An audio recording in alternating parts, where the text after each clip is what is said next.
Muy buenos días, mis queridos amigos y hermanos que me escuchan nuevamente con ustedes, compartiéndoles esta maravillosa lección de este trimestre que hemos estado estudiando como título El Éxodo. Y llegamos, como siempre, a la próxima lección de esta semana, que es la lección número 9, cómo vivir la ley. Así es que esta va a ser la lección que vamos a estar estudiando, cómo podemos nosotros vivir la ley y sentirnos a gusto. Dice allá en Éxodos 20, 22 al 23, el Señor dijo a Moisés, así dirás a los israelitas, ustedes han visto que les hablé desde el cielo. No hagan ningún dios de plata ni de oro para ponerlo junto a mí. Mis queridos, Dios deseaba que su pueblo fuera diferente de las naciones circundantes. Quería que se establecieran como una devota comunidad de fe que viviera bajo su liderazgo y autoridad. Todos estarían sujetos a su ley. Los jueces debían ser nombrados administradores de la ley, los sacerdotes debían enseñarla, los padres también desempeñaban un papel crucial. En cualquier cultura, las leyes revelan los ideales, objetivos, intenciones y carácter de los legisladores. Por ejemplo, cuando el faraón ordenó matar a todos los bebés varones hebreos, esa ley puso de manifiesto que era una persona malvada. A diferencia de ello, si un rey promulgara una ley para que todos los jóvenes de su reino recibieran una educación superior gratuita, muchos considerarían eso una demostración de la generosidad de ese monarca y de su deseo de que su país prosperara. La ley de Dios es una revelación acerca de Él, su bondad, amor, valores, rectitud y oposición al mal. Puesto que las leyes es santa y justa, Dios también lo es. La ley genera un ámbito propicio para una vida abundante y si la obedecemos, nos ponemos resguardados de peligro y calamidad. El respeto a Dios, a los demás y a los valores de la vida es la base del sistema legislativo divino. Mis queridos, Dios siempre ha querido lo mejor para su pueblo. Esta ley solo sería para ayudarnos a ser mejores eh, hijos suyos y mejores personas para vivir en una sociedad. Tras proclamar el decálogo, el pueblo pidió a Moisés que fuese el intermediario entre Dios y ellos, allí en Éxodos 20:19. Y a partir de ese momento, Dios dio las leyes a Moisés y éste las transmitió al pueblo. Estas leyes, denominadas códigos del pacto, estaban destinadas a regular la vida del pueblo de Israel y por lo tanto también las nuestras, con las adaptaciones necesarias a nuestra realidad actual. Son, en definitiva, la aplicación práctica de los 10 mandamientos a casos específicos de la vida cotidiana.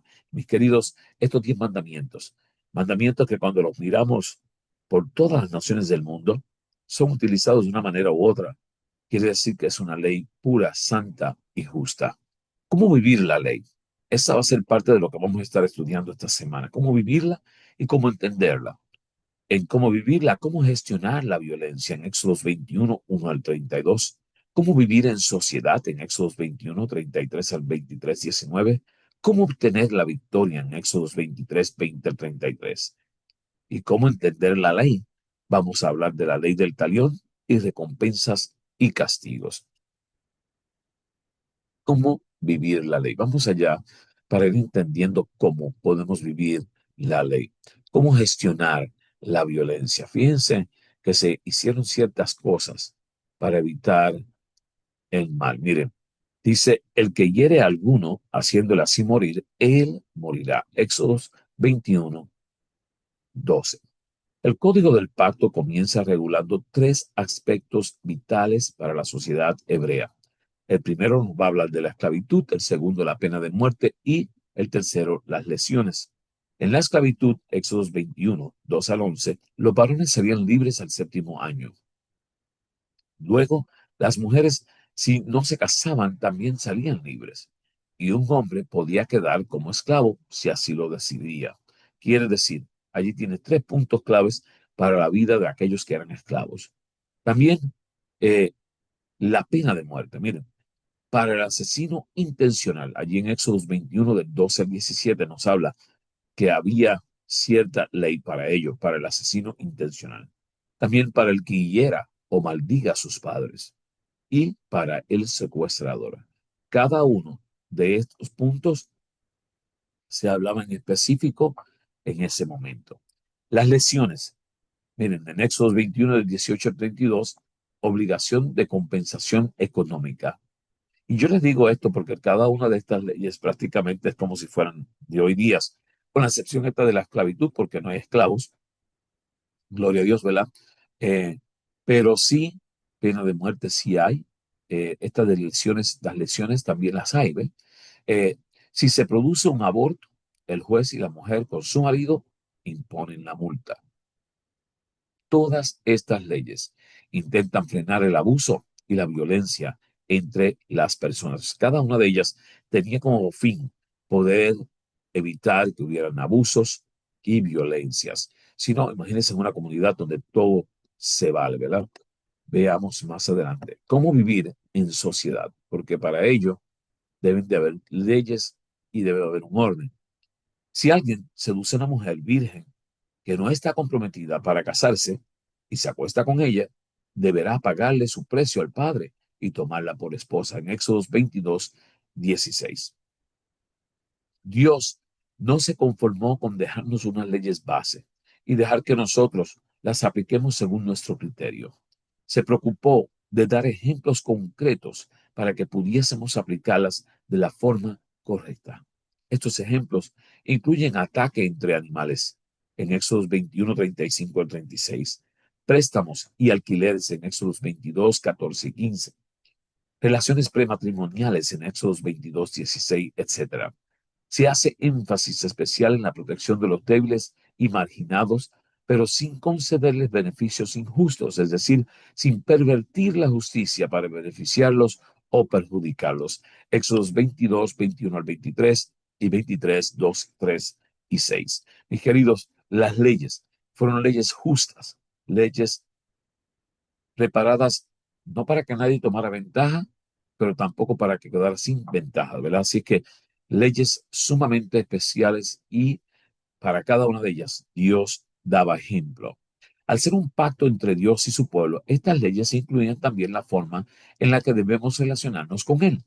A los descansados sabáticos se añadía la obligación de guardar las fiestas que nos recuerdan la liberación del pecado, la protección divina y el futuro glorioso que nos espera. Qué bonito es saber cómo poder vivir en sociedad, cómo poder de esta forma estar tranquilo y vivir de una forma que agrade a nuestro Dios. ¿Y cómo podrían obtener la victoria? Veamos. He aquí, yo envío mi ángel delante de ti para que te guarde en el camino y te introduzca en el lugar que yo he preparado. Éxodos 23, 20. Vamos a ver acá qué nos dice un poco más esta lección. Dice que ¿por qué no le entregó Dios a Abraham la tierra de los cananeos? Ah, porque aún no ha llegado a su colmo la maldad del amorreo. Génesis 15, 16. Tras 4 siglos de gracia, los cananeos no habían cambiado de proceder. Era el momento de entregar la tierra a Israel pacíficamente en Éxodos 13, 17. Si Dios los había sacado de Egipto sin que tuviesen que pelear, había abierto el mar en dos, les alimentaba milagrosamente y les guiaba su ángel, ¿no sería capaz de darles a Canaán sin que tuvieran que pelear por ella? Miren esto.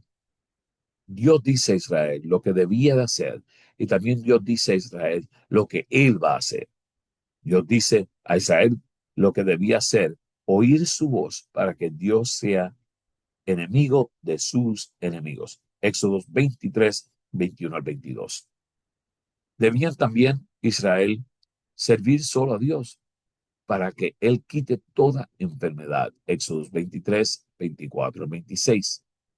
Debía también Israel no hacer alianza alguna con los cananeos para no adorar a sus dioses en Éxodos 23, 32 al 33. Mis queridos, esto era lo que Israel tenía que hacer. Dios dice a Israel lo que él le va a hacer. Miren lo que le iba a hacer. Le iba a dar protección. Allá en Éxodo 23:20 enviaría a su ángel para guardarlos e introducirlos. El ángel irá delante de ellos y los llevará hasta Canaán, dándole dirección en 23:23. Enviaría terror a los habitantes en Éxodos 23:27. Enviaría la avispa para expulsarlos, Éxodos 23:28. Los echará paulatinamente, Éxodo 23:29 al 30, y los entregará a Israel hasta que dominen desde el Mediterráneo hasta el Éufrates, en Éxodo 23:31. Y era de esta forma en que Israel iba a obtener la victoria. Solo tenían que hacer lo que se le estaba diciendo que hiciera a cada uno de ellos, ¿verdad? A través de los siglos, la ley de Dios se ha preservado como la norma más elevada de moralidad. Ninguno de todos los inventos de la ciencia, resultados de la imaginación de las mentes productivas, ha podido descubrir un especial deber esencial que no esté incluido en este código. La ley de Dios es la seguridad de la vida, de los bienes, de la paz y la felicidad.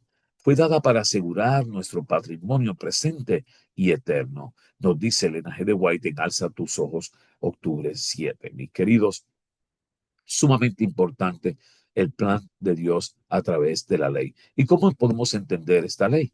Bueno, la ley del talión, miren, esta ley para que usted pueda entenderla un poco más, ojo por ojo, diente por diente, mano por mano, pie por pie, Éxodo 21:24. Cuando Jesús pronunció el sermón del monte, ¿anuló la ley del talión? Preguntamos, ¿o no? En Mateo 5:38-42. Dice que la fórmula, oíste que fue dicho, pero yo os digo, no anulaba ninguna ley. Jesús usó la misma fórmula para no matarás o no cometerás adulterio, pero nunca pretendería anularlas. En realidad, Jesús siempre ampliaba la ley, la mejoraba, le daba su verdadero significado. Nunca, dice Ayala, nunca fue la verdadera intención de la ley del talión que una persona perdiese su ojo o su mano por haber dañado a otra. Esta ley fue formulada con la intención de evitar la venganza, de poner fin a las contiendas sangrientas y las represalias sin una investigación previa. Los daños debían ser evaluados por jueces y luego se establecía y pagaba una compensación monetaria adecuada. Esta práctica surgió para evitar que las personas tomaran la justicia en sus manos.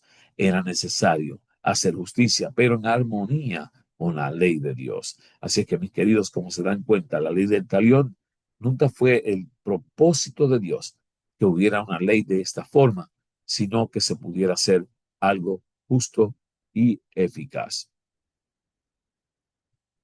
Recompensa y castigo. Miren, si el homicida no fue, si el homicidio no fue intencional, pues ya estaba de Dios que ocurriera.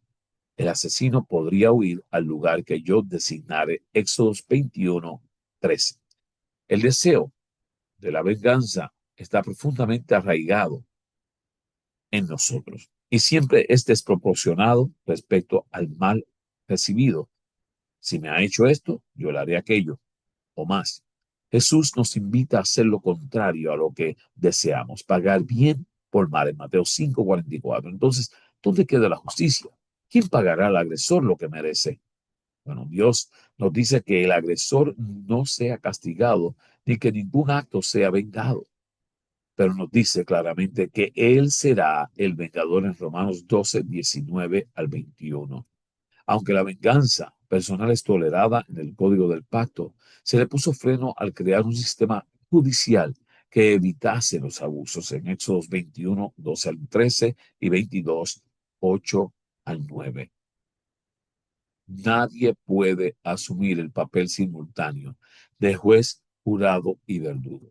Si se debe castigar, debe ser hecho a través de un proceso judicial justo, y Cristo será el juez final, supremo e inapelable. Mi querido, hay que castigar, pero hay que ser justo como se hacen las cosas, y por lo tanto para eso existen las leyes, ¿no?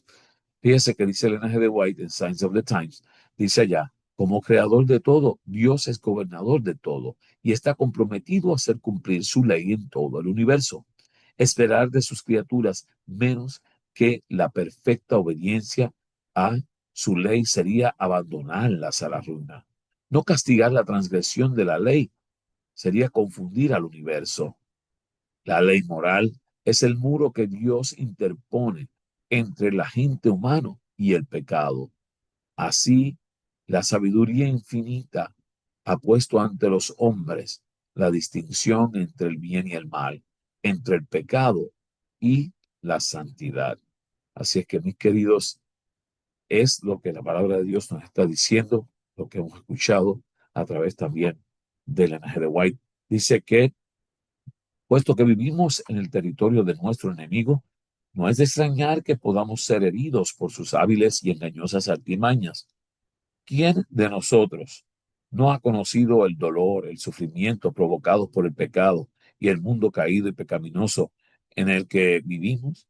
Desgraciadamente, esto forma parte de la vida, pero Dios nos da poder para afrontarlo. Nuestro amado Salvador nos enviará ayuda en el momento mismo en que la necesitemos. El camino al cielo quedó consagrado por sus pisadas. Toda espina que hiere nuestros pies hirió también los suyos. Toda cruz que debamos cargar ya la cargó él antes que nosotros. El Señor permite los conflictos con el fin de preparar al alma para la paz. El tiempo de angustia es una prueba severa y terrible para el pueblo de Dios, pero es el momento para que todo verdadero creyente mire hacia arriba y por medio de la fe pueda ver el arco de la promesa que lo envuelve. Conflicto de los siglos, página 691. Mi pregunta es, mis queridos, ¿estás listo para vivir la ley? ¿Cómo poder vivirla correctamente? ¿Cómo poder atesorarla en tu vida? Yo te insto a que te pongas en las manos de Dios para que Él pueda hacer ese trabajo y tú puedas servirle a Dios de corazón. Oramos. Amante Padre que habitas en las alturas de los cielos, te damos gracias, Señor Jesús, por tu palabra. Pedimos, Señor, que nosotros podamos aprender a vivir la ley, atesorarla en nuestro corazón, en nuestros corazones, y de esta forma poder traer a otros a los pies de Cristo a través de la vista que ellos puedan tener en cómo nosotros nos dirigimos y nos comportamos como cristianos. Quédate con nosotros. Gracias por tu amor. Te lo pedimos en el nombre de Jesús. Amén. Mis queridos, como siempre, les pido que me busquen en las siguientes plataformas. Pueden encontrarme en YouTube a través de mi nombre, Joseph Class. También, si quieres, puedes conseguirme para poder compartirlo para que se escuche. Así no tienes que prestar atención a la página mientras estás viéndola a través de Spotify, Podcast, iHeartRadio, Amazon Music. En los buscadores pones lección de escuela sabática, comentario. Allí vas a poder recibir la lección. Si marcas las campanas en cada una de ellas, igual que en YouTube, puedes suscribirte a los canales y de esta forma siempre te llegará la lección. Mis queridos, ha sido un placer siempre compartir con ustedes. Dios te bendiga, Dios te guarde.